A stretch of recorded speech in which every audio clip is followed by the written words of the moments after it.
Naaprubahan daw 2022, sinimulan 2023 at ngayon 2025 natapos na kaya siya pumunta. Ang kapal na muka. Masayang araw mga ka-PL. Ayan na naman si Bongbong Marcos mga kababayan. Nagbuhat na naman ng bangko. Paano? Aba, parang inaangkin niya po. Ang katatapos lamang na Bocana Bridge sa Davao City na kani-kanina lamang po mga kababayan ay pinuntahan mismo nitong si Bongbong Marcos. O eto po, katunayan mga kababayan, panoorin po natin itong video na ito na sinabi ni Bongbong Marcos na naaprubahan daw po etong Bocana Bridge na ito sa Davao City noong 2022. Sa madaling salita, administrasyon niya na. At sinimulan daw itong trabahuhin, itong Bocana Bridge, noong taong 2023. Siyempre, naturalmente, administrasyon niya pa rin yan, mga kababayan, na para bagang inaangkin niya talagang kanya. Etong Bocana Bridge na ito sa Davao City. Ngayon, alamin po natin mga kababayan ang katotohanan. Okay? Naghalughog po tayo. Naghanap po tayo ng kapirasong mga tawag nito, referensya mga kababayan para maitama natin yung mga sinabi dito sa video na panonoorin po natin ni Bongbong Marcos. Kasi baka wala pang tulog itong mama na ito, mga kababayan. Puyat, tuliro ang isip o di kaya baka bangag pa. Bago po natin basahin itong mga referensya, mga kababayan, panoorin po muna natin bilang paggalang sa ating presidente. Itong mga sinabi niya, relax lang huwag kayong maiinis, lalong-lalo na kayong mga taga-Davao na mga kababayan ko. Ito na po ang video. Panoorin po natin. Pero bago ko po simulan, magkikisuyo sa mga hindi pa po nakasubscribe. Baka naman. At paki-click na rin po ang notification bell para updated sa lahat ng upload. At huwag niyo pong kalimutan, paki-like and share na rin po nitong video para malaman po ng ating mga kababayan kung kaninong administrasyon ba talaga ito sinimulang gawin. Ang alin? Ang Bocana Bridge sa Davao City. Okay? Maraming salamat. Ito na yung video. Panoorin na po natin. Andito ngayon tayo sa Bocana Bridge. Nakakatapos, ito sa 1.3 kilometer bridge. Kasama ito sa buong bypass na ginagawa around the Davao City. At ito'y sinasabi, ang estimate natin, na ang biyahe na dati halos 2 oras ay mababawasan, magiging mga 25 minutes, 20 minutes na lang. Kaya't malaking ginhawa. Lalong-lalo na ay ngayon na magpapasok tayo, alam naman natin mangyayari sa traffic. Kaya ito ay magagamit. We will open the bridge on the 15th, December 15, gagawin na. Matatapos yung buong bypass by December 2027. So tuloy, tapos na lahat ito all the way. Kaya ito ay nagsimula, na-approve ito noong July ng 2022. Nagsimula ito ng 2023, early 2023. Late 2023. I'm sorry, late 2023 kasi mga approval. At ngayon ay tapos na. Kaya natulungan naman tayo ng ating mga Chinese na contractor dahil ang ganda ng technology nila kaya napakabilis at marunong talaga sila magpatayo ng magandang tulay, magandang infrastructure na mabilis at nasa tamang gastos, nasa tamang presyo. So this is one of the 4 major projects that we our legacy projects that we will be finishing in Davao and its environs. So nakatapos na tayo yun. Marami na tayong nabuksan na section dito. This will be now another major part of this bypass road. So I'm congratulating the DPWH for their good attention to this matter, and ang lahat ng nagtrabaho rito, congratulations, at we're looking forward to December 15 kung kailan meron ng dadaan at lakot dito. Thank you. Good morning. Ayan na! Okay! Magsimula muna tayo doon sa pinakauna niya sinabi. Dalawa lang naman po kasi ang napansin ko dito. Unang-una, mga kababayan, nasabi po ni Bongbong Marcos na yung 2 oras daw po na biyahe magiging 30 minutes na lang daw, mga kababayan. Diyan pa lang kasinungalingan na sinasabi nitong taong ito, no? Kaming taga Davao po ang nakakaalam kung gaano katagal makarating sa pupuntahan namin. Hindi po ganoon katagal, 2 oras. Sinungaling. Hindi po totoo yan, mga kababayan. Nung wala pa po ang Coastal Road, dito tayo magsimula, mga kababayan, sa pinaka-starting po ng Coastal Road hanggang doon po sa Bukana na magtatapos po, mga kababayan, sa Jerome Agdao, Davao City. Jerome Agdao, Davao City. Siyempre, hindi alam yan ni Bongbong Marcos kung saan yung Jerome Agdao na yan. At kung ilang oras aabutin mula doon sa Coastal Road papunta doon sa Bukana Bridge hanggang sa pagtatapos po ng Jerome Agdao, Davao City. Kung doon ka dadaan sa Coastal Road, napakabilis lang talaga. Napakabilis kasi napakalapit lang po yan. Pero kung dito po tayo dumaan, mga kababayan, sa pinakalumang kalsada po noong hindi pa nagagawa ang Coastal Road, mula po doon sa starting ng Coastal Road papuntang Jerome Agdao, mga kababayan, kapag ka walang traffic, 1 oras lang po yan. Yang sinasabi po ni Bongbong Marcos na 2 oras, hindi po totoo yan, mga kababayan.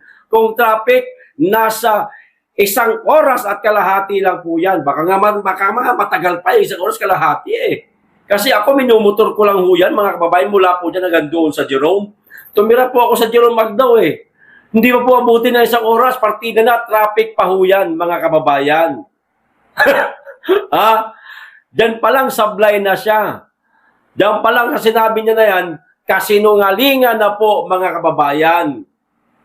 Nagpapapogi siya sa isang proyektong natapos na hindi naman po siya ang may gawa, kundi inaangkin niya lang. Paano po natin nasabi na inaangkin niya? Okay, basahin natin kapiraso itong sinabi ni Tito Jason sa mga kababayan. Napakahaba po nito, no? Yung pinaka-importante lang, kasi kukunin na po natin, mga kababayan, kung kaninong administrasyon ba talaga ito nagsimula? O tinarbaho o naaprubahan? Kay Marcos ba o sa Duterte ba? O sino po ang original na nagplano nitong Bukana Bridge na ito? Malalaman po natin yan ngayon, mga kababayan. O eto, Fichang Jiangxi in China. Okay. Bisaya to, tatagalogin ko lang. Daghang salamat, China.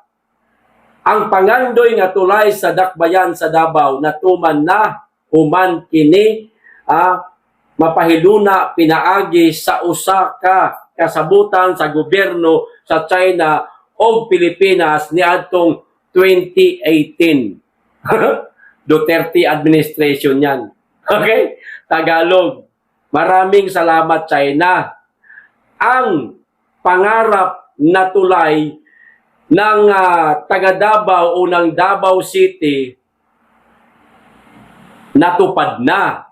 Matapos itong mapahiluna, maisaayos, ayan, sa pamamagitan sa isang kasunduan sa gobyerno sa China at sa Pilipinas noong 2018. Sino ba ang presidente ng 2018? O di ba guys si Tatay Digong, mga kababayan?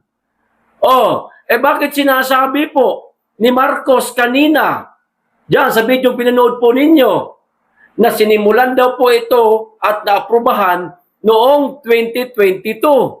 At sinimulan daw po, mga kababayan, na i-construct 2023. Kinurek pa nga siya ni Vince Dizon sabi niya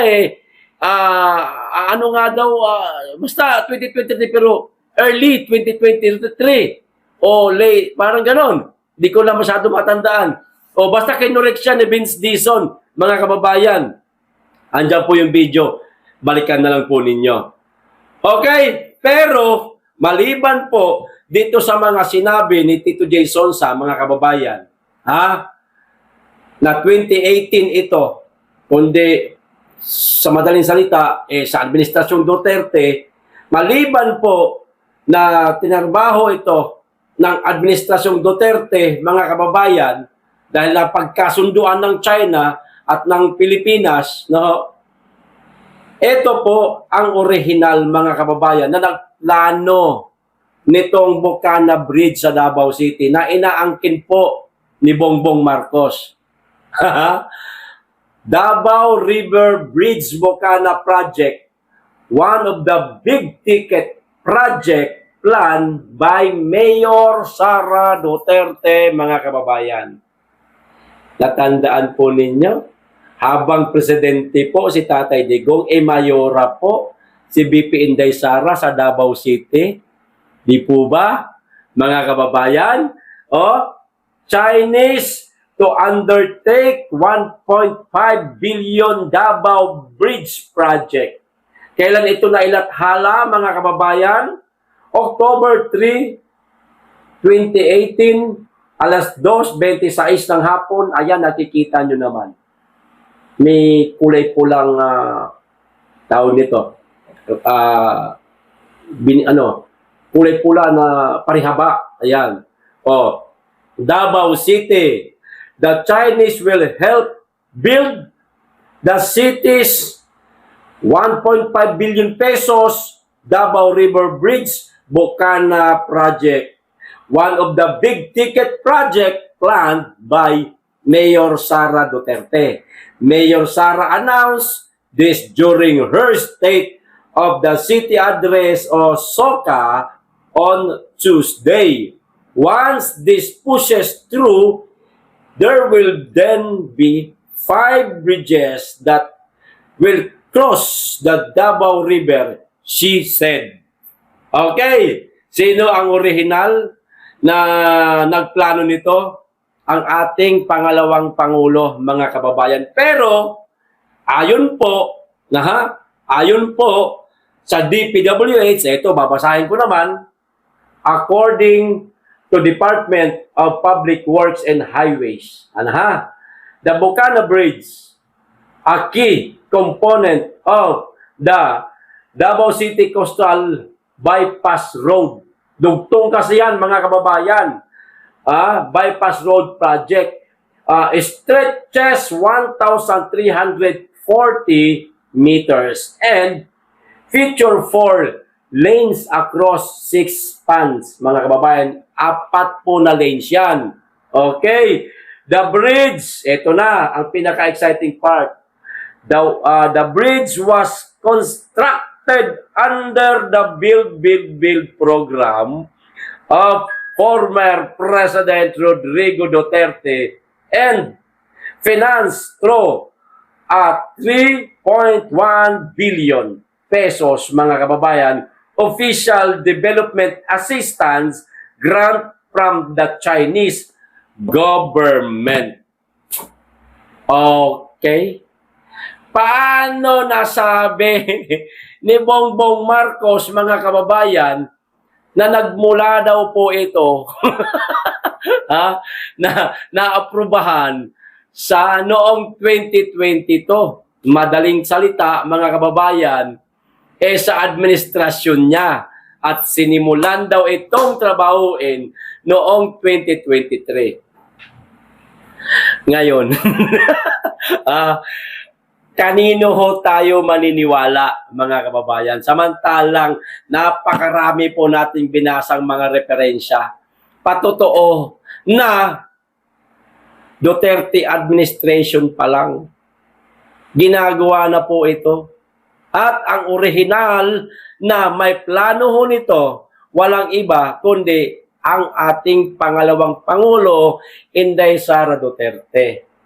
Pero dahil nga, mga kababayan, naging presidente ang ating Tatay Digong, siya po o sa kanyang administrasyon na simulan po ito sa Build, Build, Build program project ng ating dating Pangulong Duterte.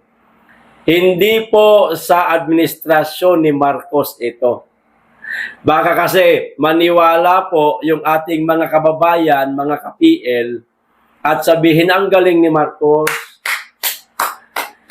siya pala ang nagpagawa niyan. Ang bilis, isang taon lang, 2022 na aprobahan, 2023 natapos.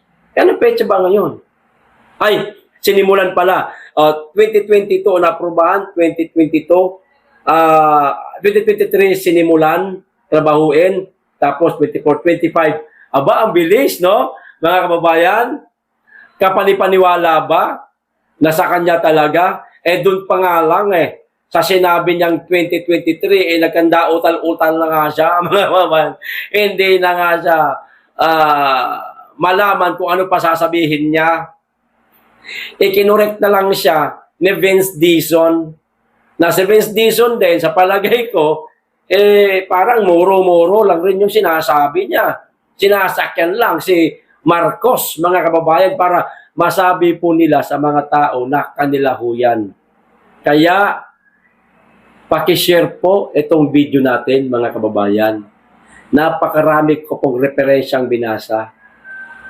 Maliwanag po yan na ang nakapagpatrabaho nito o ang original, ulitin natin, ang original na nagplano nito si BP Inday Sara.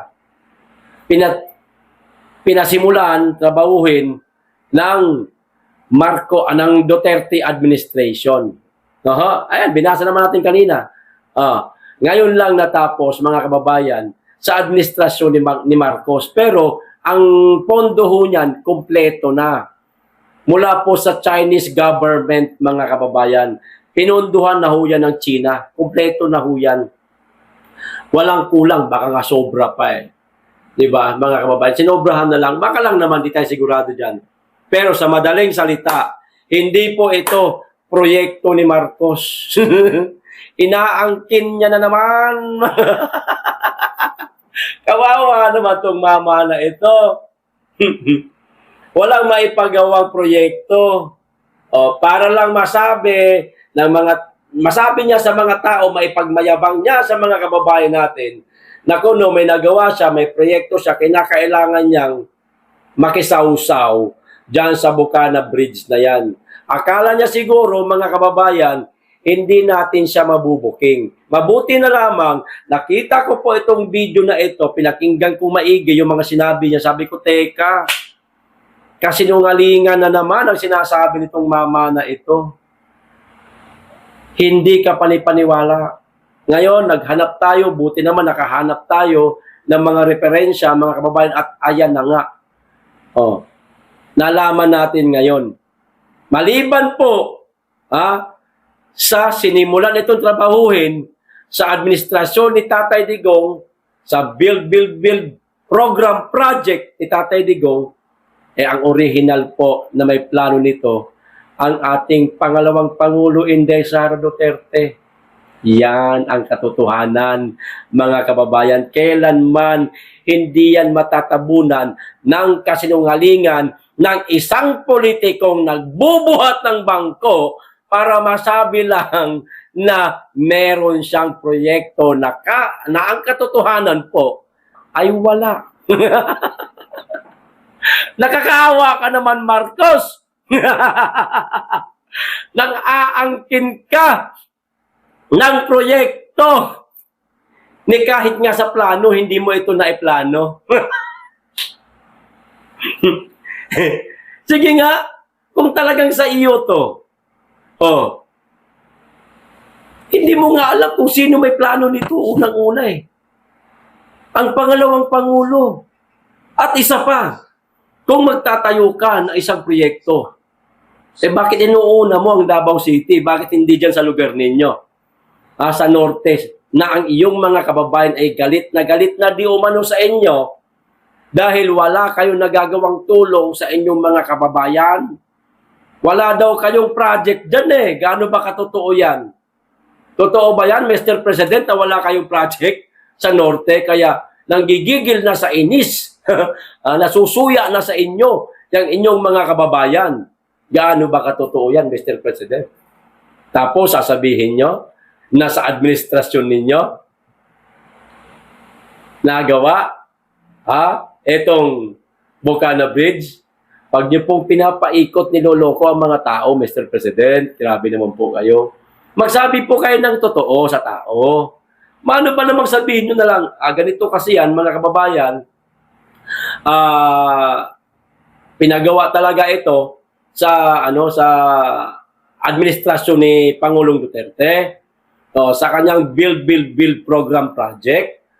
Doon talaga nagsimula ito. Palibhasa, ako na ang nakaupong presidente ngayon, at magtatapos na nga itong Bocana Bridge. Siyempre, gusto ko lang pong makita para i-introduce sa ating mga kababayan na Dabawenyo na maaari na silang dumaan dito sa ganitong petsa. Dapat ganun ba, Mr. President? Bakit kinakailangan mo pang sabihin na 2022 na aprubahan itong proyektong ito at sinimulan 2023. Tapos ngayon natapos 2025. Bakit kinakailangan ganon, Mr. President? Para lang talaga bumango ka sa mga taga Davao? Hindi nyo na po mababago yan, sir. Hindi na. Ang tingin sa'yo ng mga taga Davao, mabaho pa po sa tae ng pusa. Pasintabi po sa mga kumakain.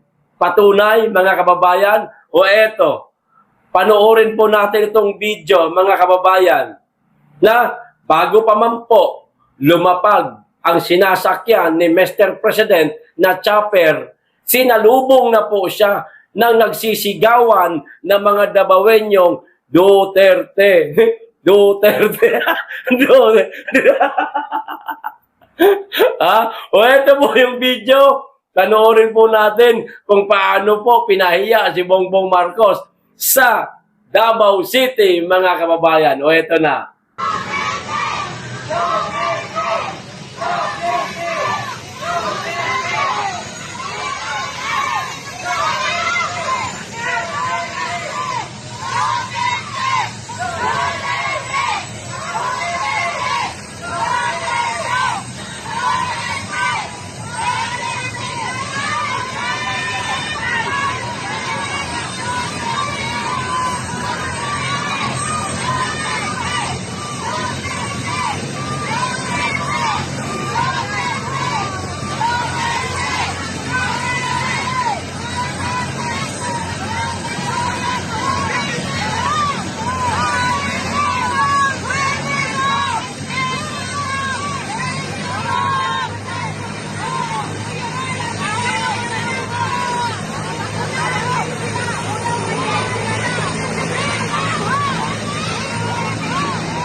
Mali lang yung sigaw eh. Duterte ang sigaw ng mga taga Davao eh. Kung naroon, kung naroon yung mga rallyista, mga kaibigan natin ng mga DDS, mga kababayan, malamang sa malamang ang isisigaw nila, BBM resign. Talagang mababait pa rin itong mga taga Davao City at ang sinisigaw lang ay Duterte. Sa madaling salita, mga kababayan, na para bagang sinasabi nitong mga sumisigaw na napanood natin sa video na ang proyektong ito, tandaan mo Marcos, Duterte pa ang nagpagawa at hindi ikaw. Pero sinabi niya, sa kanyang ambush interview, sa interview dyan sa kalsada, dyan sa Bucana Bridge, naaprubahan daw 2022, sinimulan 2023, at ngayon 2025 natapos na, kaya siya pumunta. Ang kapal na muka. Ang tindi, mga kababayan, Bakit kasi kinakailangan mo pang magsinungaling, Mr. President? Wag naman pong ganun, sir. Magsasabi po kayo ng katotohanan. Kaya po kayo kinaiinisan na ng ating mga kababayan Kasi sinungaling po kayo, sir Hindi po kayo nagsasabi ng totoo Simple-simple lang sabihin mong, hindi sa akin to. Gusto ko lang makita to. Kaya ako naririto. At pasasalamatan ko ang dating Pangulong Duterte. Naisipan niya, malaking tulong ito para sa ating mga kababayan. Pero hindi niya sinabi, wala siyang nabanggit, mga kababayan, na plano ni BP Inday Sara, tinrabaho sa Administrasyong Duterte, pangalan Duterte, wala siyang nabanggit. Hindi niya nga nabanggit ang pangalan ni Acting Mayor Sebastian Duterte. Di ba? Samantalang nasa Davao City siya. Hindi niya malang nabanggit doon sa interview na regards man lang dyan, shout out man lang dyan kay Mayor Baste. Wala man lang allergy si Marcos, mga kababayan, sa apelidong Duterte. Hindi niya po kayang banggitin ang Duterte. Lalong-lalo na sa ganitong mga kaganapan na mayroong nagawa na papakinabangan ng ating mga kababayan, ang mga Duterte. Hindi niya po kasi trabaho. Kasi pag sinabi niya po, mga kababayan, na gawa ito ng mga Duterte, di kahihiyan po sa kanya yan. So ang gagawin niya po, para hindi siya mapahiya, wag na lamang niyang banggitin ang pangalan Duterte at angkinin niya na lang itong Bucana Bridge. Tandaan po ninyo, may binasa tayo kanina. Hindi po ito sa administrasyon ni Marcos, sinimulan at trinabaho, kundi sa administrasyon po ng ating dating Pangulong Rodrigo Roa Duterte, mga kababayan, na napakarami pong nagawang proyekto sa kanyang administrasyon. Kumpara sa kasalukuyang administrasyon na kahit na isang poste ng musileo sa wag na nga lang. Isang poste ng tulay, ayan para maliwanag tayo. Wala siya nagagawa. Tapos, ngayon, biglang sasabihin niya na sa kanya daw. Kilala po natin, lalo-lalo na po tayo mga taga-Davao, kung paano po magserbisyo at magtrabaho ang mga Duterte. Tayo, napakatagal na po natin na nakasubaybay sa mga Duterte, higit sa lahat, bumuboto sa mga Duterte.